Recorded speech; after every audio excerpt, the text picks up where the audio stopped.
December 1942. At a shipyard in Richmond, California, floodlights pierced the fog like bayonets. A crowd of workers, wives and Navy officers stood shivering in the cold eyes, fixed on a single steel hull resting on wooden blocks. The whistle blew, sparks flew, and 4 days, 15 hours, and 29 minutes after her keel was laid, the SS Robert E. Peary slid into the water. The crowd erupted. It wasn't just a launch, it was a revolution. Because this ship had been born faster than anyone in history thought possible. A Liberty ship, 441 feet long, 7,000 tons of steel built not in months, not in weeks, but in days. At that moment, newspapers called it a miracle of American industry. But behind that miracle stood a man who wasn't supposed to be there at all. Henry Kaiser, a civilian, a dam builder, a man who had never built a ship in his life. Yet somehow he would go on to produce more ships than any admiral, faster than any navy, and in doing so turn America into the arsenal of democracy. The question is, how did he do it? How did a man with no shipbuilding experience reduce construction time from 230 days to 4? And why did every expert call him insane until he proved them wrong? Because this is not just a story about steel and welding. It's about one man's refusal to accept the word impossible, and how that defiance helped win a world war. It began in 1940, when the world was already burning. German U-boats prowled the Atlantic, slicing through convoys like wolves among sheep. British tankers and merchantmen disappeared beneath the waves faster than the Allies could replace them. And across the ocean, the United States, still officially neutral, faced a terrifying math problem. No ships, no victory. The U.S. Maritime Commission estimated it would take years to replenish the merchant fleet. Shipyards were slow, using the same handcrafted methods they had relied on since the First World War: iron riveting, wooden scaffolds, and narrow slipways. Every ship was a bespoke masterpiece, hammered together by craftsmen who treated each hull like a work of art.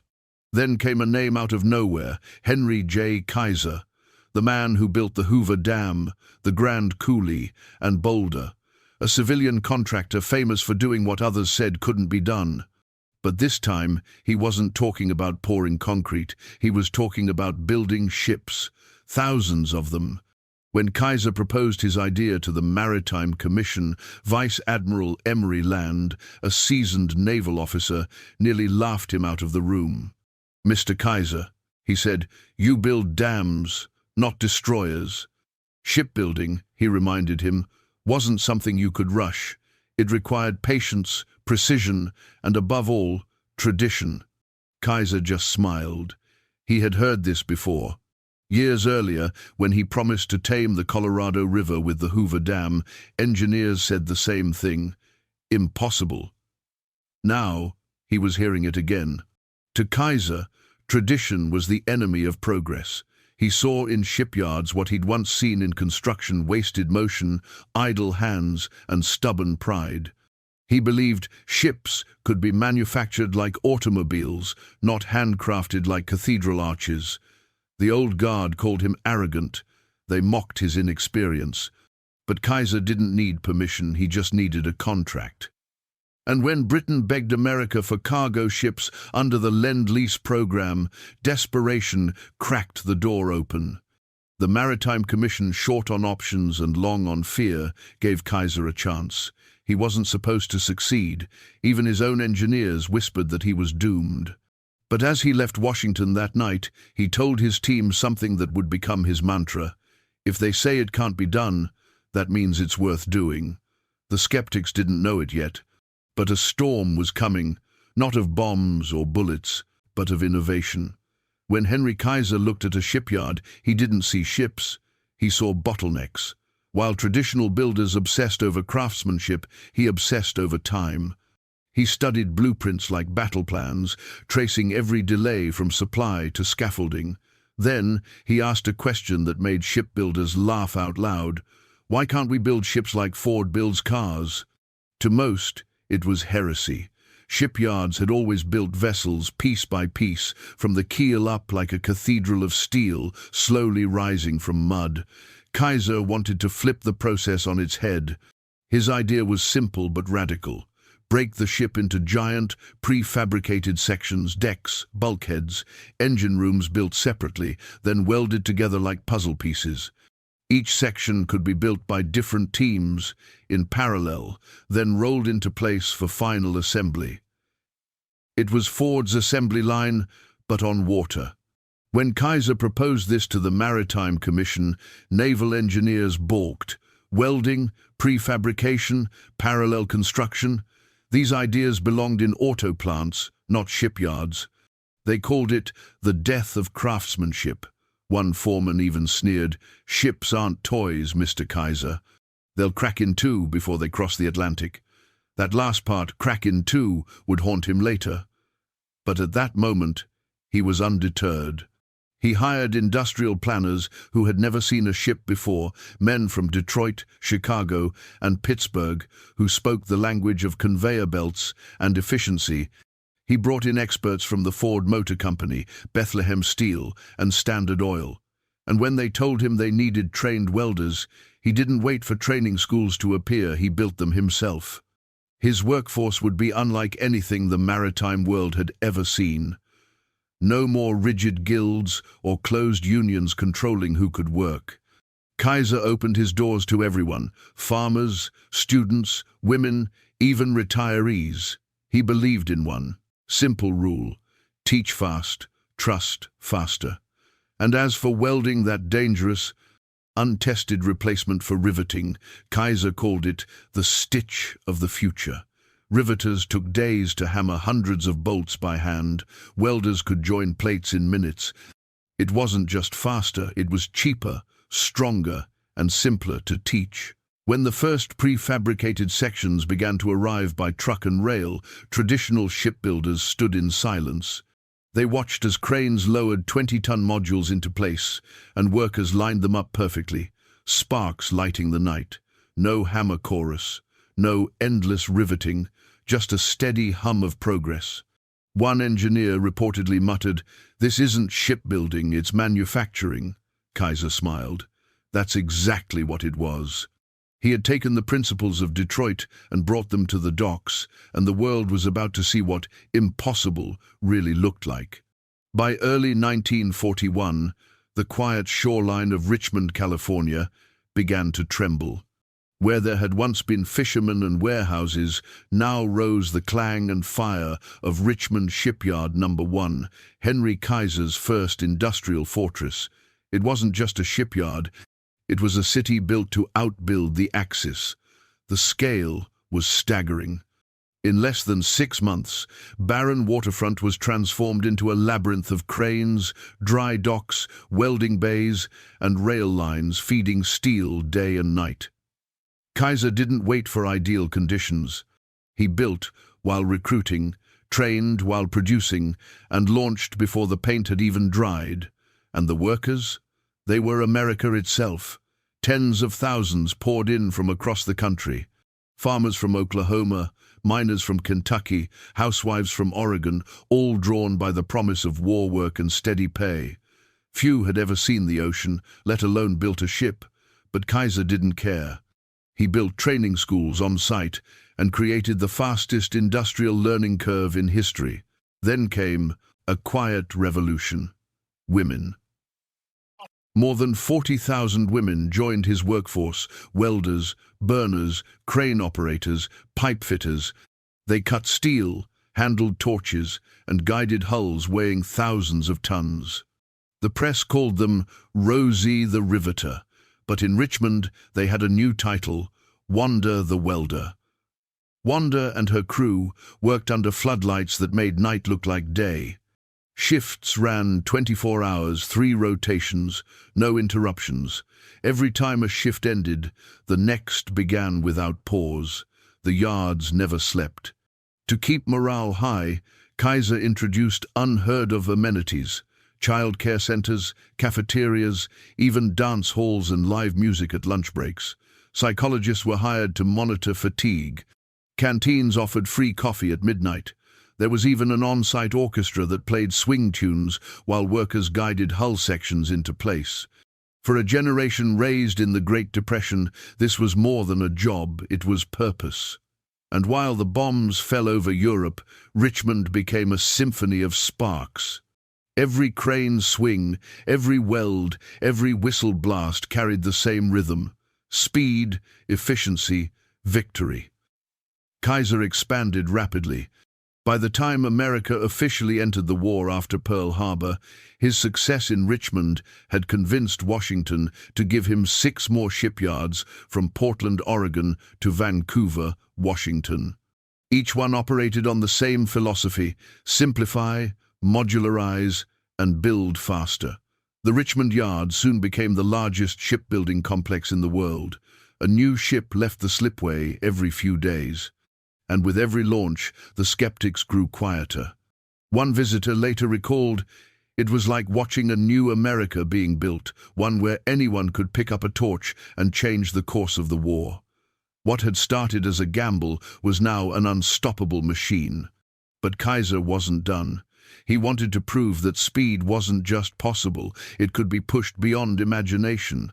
And soon, the world would watch as he attempted something that seemed flat out insane: building an entire Liberty ship in less than 5 days. December 1942, a cold, grey morning in Richmond.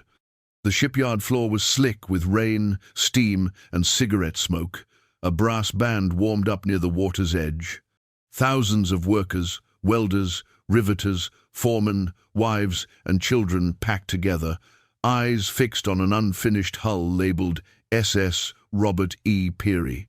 Most of them knew the rumors. Kaiser's team was going to attempt the impossible: build an entire Liberty ship in under 5 days. Reporters laughed. Even some engineers whispered it couldn't be done. The usual build time, even at Kaiser's pace, was around 42 days. The official record stood at 10. Now, Kaiser wanted to cut that in half. He didn't do it to show off.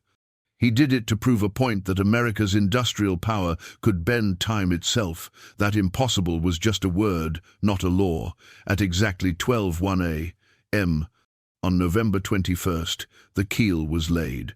1 hour later, the first prefabricated sections arrived by rail. Hundreds of floodlights ignited, turning the docks into a glowing battlefield of sparks. Work never stopped, not for meals, not for sleep, not for weather. Crews swapped shifts with military precision. Welders worked side by side, torches flashing like lightning across the hull. Cranes swung in synchronized rhythm, dropping bulkheads, engine rooms, and bridge sections into place. Coffee flowed like water. The band played through the night. Henry Kaiser was everywhere, clipboard in hand, moving between crews, pushing, motivating, joking. To him, this wasn't just a test of metal, it was a test of spirit. He told the workers, "You're not just building ships, you're building victory." By the 4th day, something extraordinary happened. Where once there had been an empty dock, now stood a 441-foot Liberty ship, complete from bow to stern. At dawn, the band struck up Anchors Aweigh. The crowd roared as the final wedge was pulled, and the SS Robert E. Peary slid into the bay 4 days, 15 hours, and 29 minutes after she began. A Liberty ship, ready for war. Newspapers across America screamed the headline, "Kaiser's men build ship in 4 days, a world record." Photographs spread across the world, welders grinning through soot, flags waving, sparks frozen mid-air. In Washington, President Roosevelt smiled. He had found his miracle worker. Even Vice Admiral Emory Land, the man who once mocked Kaiser's plans, sent a telegram of congratulations. "Your experiment has proven what America can do when imagination replaces hesitation." Kaiser didn't stop to celebrate. When a reporter asked if he'd try to beat his own record, he just shrugged and said, "We don't need to build them faster than 4 days, we need to build thousands that fast." But the speed came at a cost. In the race against time, there were mistakes, cracks, and hidden risks beneath the glossy headlines. And soon that miracle of steel would face its most dangerous test, the open sea. By early 1943, Liberty ships were everywhere. From the icy North Atlantic to the steaming waters of the Pacific, they carried food, tanks, munitions, and men, the veins and arteries of the Allied war machine. They were the workhorses of victory, and Henry Kaiser's name was being mentioned alongside Roosevelt and Ford. But then, something cracked. Literally. Reports began trickling in from the North Atlantic convoys, ships splitting open in heavy seas. No enemy torpedoes, no explosions, just the bitter sound of steel tearing apart. The most infamous case was the SS Schenectady. She had just left the dock at Portland when, without warning, a thunderous noise split the night. Her back broke clean in two while she sat calmly at anchor. It was as if the ocean itself had decided to strike back. The newspapers pounced. "Liberty ships breaking in half," screamed the headlines. Senators demanded investigations. Critics who once sneered at Kaiser now had their proof the man had moved too fast, cut too many corners. And the whispers spread. Welding ruined them. They should have riveted. We told him so. For a moment, it seemed the miracle might collapse under its own speed. But the truth, as always, was more complicated. Naval metallurgists launched an exhaustive investigation. They discovered that the real culprit wasn't Kaiser's welding, it was the steel itself. The wartime steel, produced in haste, contained impurities that became brittle in freezing temperatures. Where riveted joints once allowed slight flexibility, welded hulls were too rigid when stressed by waves or cold.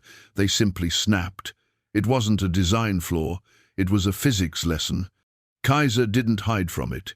He ordered immediate reinforcements, new steel standards, and design changes. He worked with the Maritime Commission to improve steel composition, add crack arresters, and redesign hatch corners where most fractures began. Within months, the crisis passed, and the Liberty ships kept sailing. They weren't elegant, they weren't beautiful, but they were good enough to win a war. As one sailor later joked, "A Liberty ship will get you to hell and back once." In a strange way, the criticism made Kaiser stronger. It reminded him that speed meant nothing without reliability, that industrial miracles were built not on ego, but adaptation.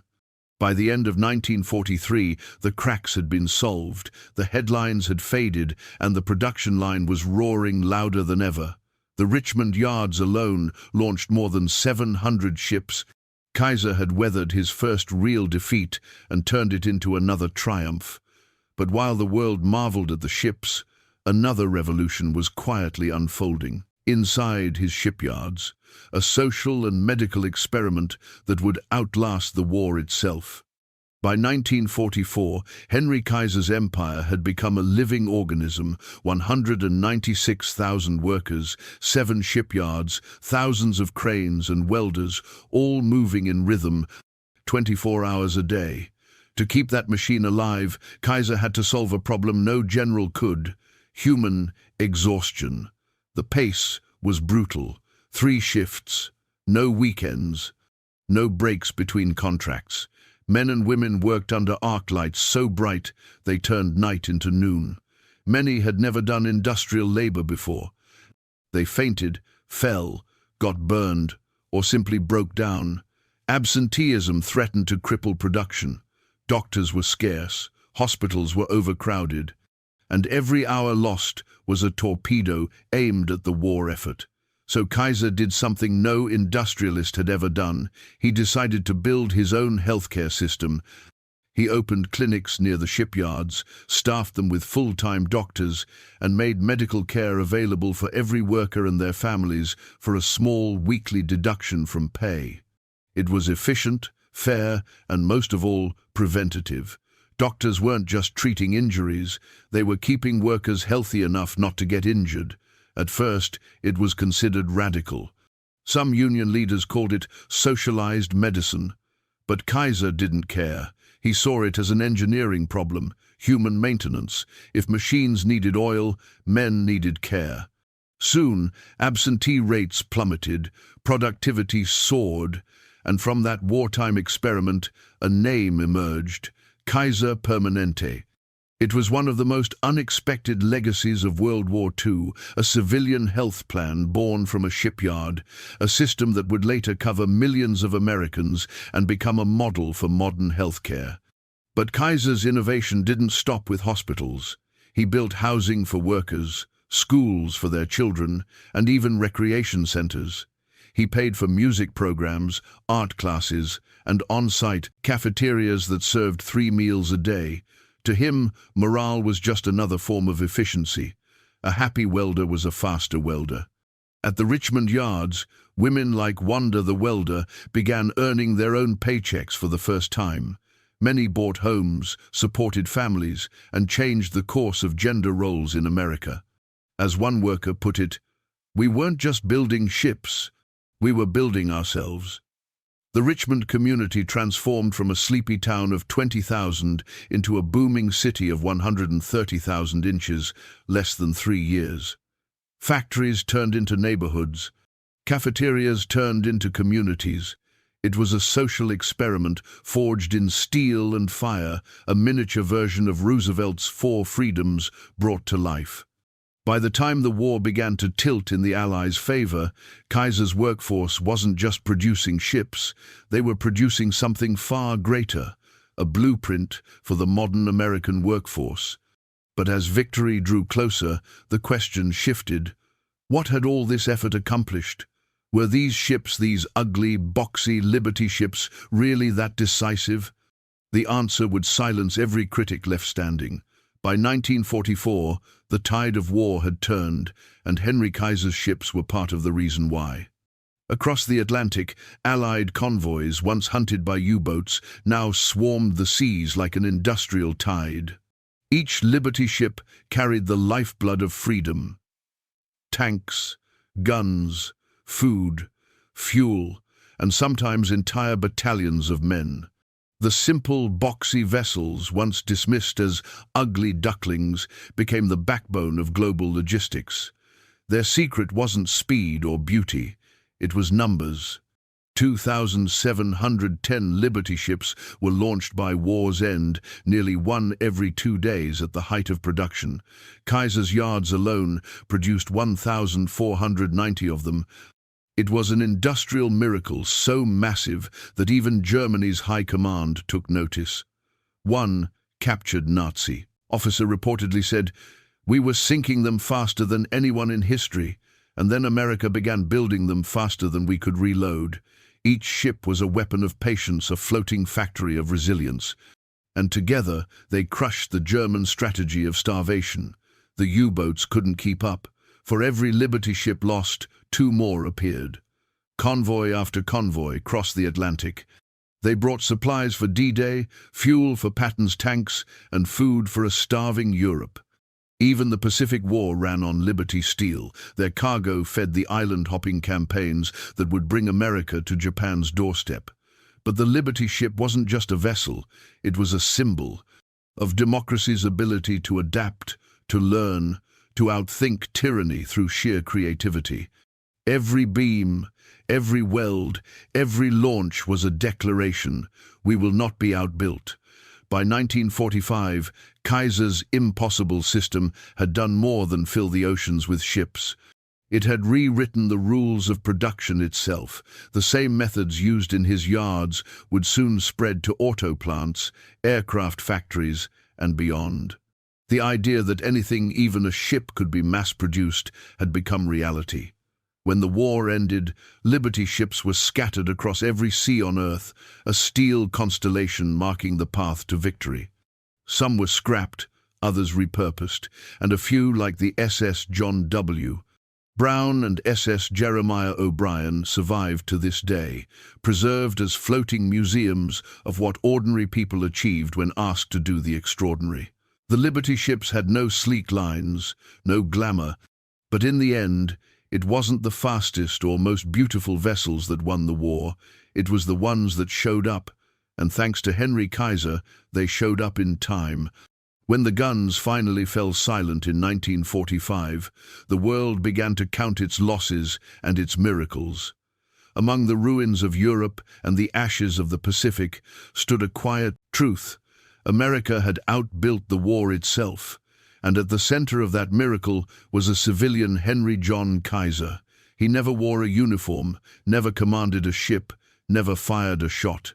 Yet his impact on the war was measured not in bullets or medals, but in days saved, ships launched, and lives sustained. By the time peace returned, Kaiser's shipyards had produced more than 15 million tons of cargo capacity, enough steel to carry an entire army across an ocean. But what he truly built was a philosophy that the impossible is just the untried. After the war, Kaiser didn't slow down. He moved into automobiles, steel, aluminum, and aviation industries, reshaped by the same principles he had proven in the shipyards: speed through simplification, progress through experimentation. And his healthcare experiment, the system born from a desperate need to keep workers healthy, evolved into Kaiser Permanente, one of the largest non-profit health networks in the world. In shipyards across Japan and South Korea, post-war engineers studied Kaiser's methods.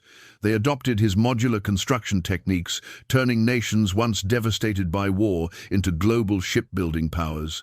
Today, every modern ship from oil tanker to naval carrier carries a trace of Henry Kaiser's fingerprints in its design philosophy.